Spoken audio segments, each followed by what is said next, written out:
Nous voici donc aujourd'hui pour l'épisode numéro 2 donc des problèmes de rats dans une écurie. Alors la question que vous posez sans doute, et c'est légitime, est-ce qu'il y a eu des prises? Est-ce qu'il y a eu des rats d'attraper? Je vous le dis tout de suite, oui. Oui, et de manière apocalyptique. C'est-à-dire qu'il y a eu beaucoup de résultats en très peu de temps, même pas une semaine. Vous allez voir, je vais vous montrer les images, c'est assez significatif. Et d'ailleurs, je tiens à féliciter le propriétaire des lieux qui a fait un travail extraordinaire au niveau du piégeage des rats. Il a tout compris. Ah, il n'est pas là, il m'écoute pas là, mais franchement, il a vraiment tout compris et c'est excellent. Voilà. Donc là, on va y aller. Ah, ma belle, on va y aller? Bah ouais. Bon, elle même pas. J'ai pas la cote avec les cheveux. Ah, si. Allez, suffit les caresses, maintenant on y va, on va dans le dur. Venez avec moi, je vais vous montrer tout de suite les résultats. Mange pas mon pneu. Je t'ai vu, t'as essayé de manger mon pneu. Fais gaffe, après je pourrais plus repartir, cocotte. Mange pas mon pneu. Bon, allez, c'est parti. On va commencer, bien évidemment, par le commencement. Alors, je vais parler un peu fort aujourd'hui parce qu'il y a beaucoup de vent, hein. Aujourd'hui, c'est vraiment... c'est désastreux aujourd'hui, c'est pas terrible, mais néanmoins, ce n'est pas ça qui va nous arrêter, bien évidemment. Alors...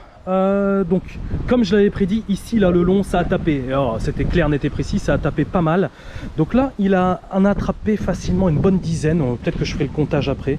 Donc très souvent ça a tapé très précisément à ces endroits là, forcément parce que le rat a besoin de se sentir en sécurité. Donc le fait d'avoir entre guillemets un peu d'encombrant, bah justement ça va lui permettre de se dissimuler, de prendre confiance et de s'approcher plus rapidement des pièges. Donc là sans plus tarder, le propriétaire m'a réservé pour vous, spécialement pour vous, des échantillons.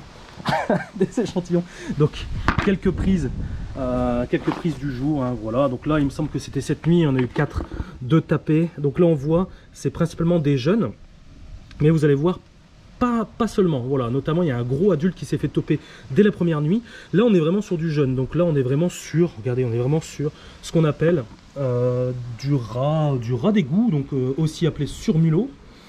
Donc là on voit au niveau de la taille, hein, forcément là c'est du jeune. On me demande souvent, il y en a beaucoup qui confondent le rat avec la souris des fois, surtout les jeunes comme ça. Celui-là c'était plus flagrant parce qu'il est encore plus petit, il est encore plus jeune. Regardez ici là, hop. La différence, comment on peut faire la différence, c'est surtout au niveau de la longueur de la queue et surtout au niveau de l'épaisseur du diamètre au niveau de la base. C'est-à-dire que les souris c'est beaucoup plus fin. Une souris adulte ça fait maximum 10 cm, donc on va dire que ça fait à peu près ça. Donc vous voyez, on n'est pas loin au final, on n'est pas loin. Néanmoins, on observe que le museau finit plus en pointe et les oreilles sont légèrement plus pointues, alors qu'une souris, les oreilles sont nettement plus arrondies. À l'image de Mickey Mouse, hein, quand vous regardez Mickey et c'est les oreilles arrondies, bah, c'est exactement la même chose. Donc là, on est vraiment sur du jeune rat. Donc ça, je vais les garder pour moi ce soir pour me faire quelques petites brochettes. On va les garder. Bon bah ça va partir à mon avis dans les champs pour les prédateurs naturels, puisqu'ils ne sont pas empoisonnés du tout, donc là-dessus il n'y a pas de problème. Les tapettes qui sont ici, on les garde parce qu'il va les disposer, il va les remettre en place ce soir, parce qu'on a les... Là, ce machin là, la biquette, c'est hyper curieux, et elle va voir tous les pièges, donc là c'est mieux de le mettre la nuit pour qu'on soit tranquille. Maintenant c'est cette zone là qui va nous poser problème, c'est-à-dire que là il y a un terrier qui est apparu ici. Et là ce qui va se passer, donc là je vais pas mettre de piège, pourquoi? Parce que dès ce soir les 2 bacs à fleurs ici là vont être retirés et je pense qu'il y aura des surprises derrière. Donc là ce qu'il va devoir faire, c'est enlever ça, mettre en place des pièges pour la nuit, parce qu'à mon avis en dessous on va avoir des rats, ça c'est sûr, notamment même beaucoup de jeunes rats. Ils vont se sauver, mais néanmoins ils reviendront ici cette nuit parce que je pense qu'ils vont être complètement paumés, ils vont vouloir revenir de là d'où ils sortent.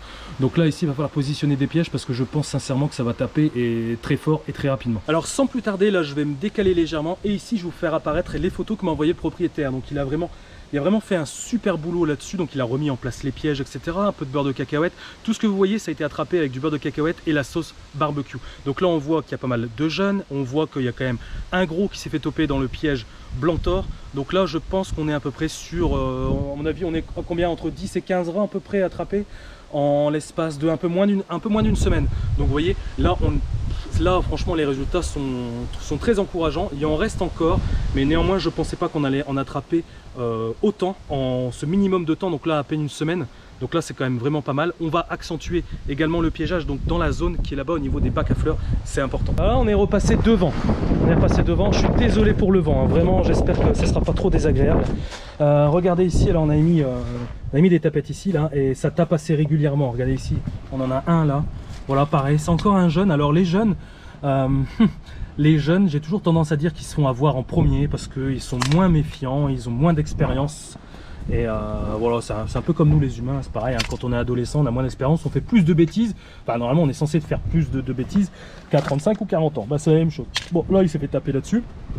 On va laisser toujours des pièges, on va toujours laisser 2 tapettes dans cette zone-là, on verra bien, mais apparemment ça bouge vraiment plus trop. Maintenant, on va aller faire un tour au niveau du box, vous savez, le box à grains. Je vais l'appeler comme ça, le box à grains qui est de l'autre côté. Donc là, on va aller voir le box.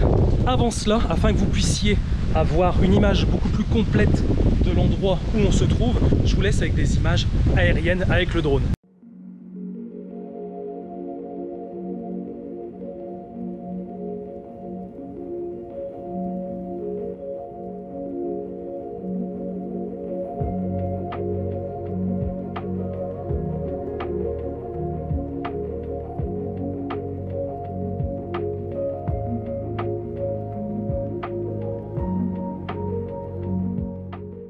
Bon, souvenez-vous de ce box très bien conçu, comme je l'avais dit, avec la dalle en béton, etc. Rien du tout, rien n'a bougé, il n'y a rien eu de nouveau, il n'y a pas eu de terriers qui sont apparus.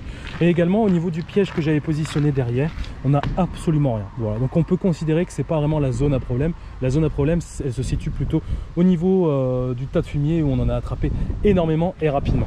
Donc là, il n'y a rien du tout. Et là-bas, rien non plus. Alors... ma copine Girly a été placée dans le box là-bas parce qu'aujourd'hui il y a beaucoup de vent. Voilà, pour la préserver du vent, c'est cadeau. Et là, j'observe rien du tout. Non, non. Bon, il n'y a rien. Également, au niveau de la cage, bon, ça n'a pas tellement bougé. Alors, on m'a indiqué qu'une fois, ouais, parce que là, vous vous posez la question pourquoi un parpaing dessus. En fait, ce qui s'est passé, c'est qu'un matin, il a retrouvé la cage, la porte ouverte, mais complètement sur le côté. Alors, est-ce qu'il y a un rat qui s'est fait prendre, qui s'est débattu? Je ne sais pas. Peut-être que ça foirait au niveau du mécanisme. Ça m'étonnerait parce que ces cages-là, généralement, ça marche plutôt pas mal. Donc là, il a positionné un parpaing. Néanmoins, je ne pense pas qu'on aura quelque chose parce qu'il me semble que l'emplacement n'est pas idéal. Sinon, on aurait déjà eu du résultat depuis longtemps. Je pense que le mieux, ce serait qu'une fois que les bacs à fleurs seront retirés là-bas, le mieux c'est de déplacer cette cage plutôt dans cette zone là-bas. Je pense qu'on aura beaucoup plus de résultats potentiels. Bon, ce qu'on peut dire en conclusion, c'est que ça a très bien fonctionné. Le propriétaire a fait un excellent travail. Je pense d'ailleurs le prendre en stage. Apparemment, il est intéressé pour venir en stage avec moi. Non, il rigole, mais non. Mais en tout cas, bon, excellent. Franchement, excellent. Bonne attitude, les bons réflexes, le bon positionnement. Il a tout fait comme il faut et le résultat, il est là. Clairement, je pense même qu'aujourd'hui, il n'y a même plus besoin de moi. Bon, je vais quand même continuer à le suivre pour m'assurer que tout se passe bien et que, on va dire, que la population des rats soit vraiment au minimum de chez minimum. Ensuite, il prendra le relais, bien évidemment. Je vais revenir, je pense, dans une semaine en fonction des résultats qu'il y aura et en fonction de ce qu'on va découvrir derrière les bacs à fleurs. Si vous avez des questions, n'hésitez pas à me les mettre en commentaire, il n'y a aucun problème, je vais tenter d'y répondre le plus rapidement possible. Vous pouvez vous abonner à la chaîne YouTube qui est juste là, donc là vous avez comme d'habitude le rond qui va bien, et puis écoutez, on se tient au courant, je vais vous informer de l'évolution des suites, donc du problème de rats dans l'écurie.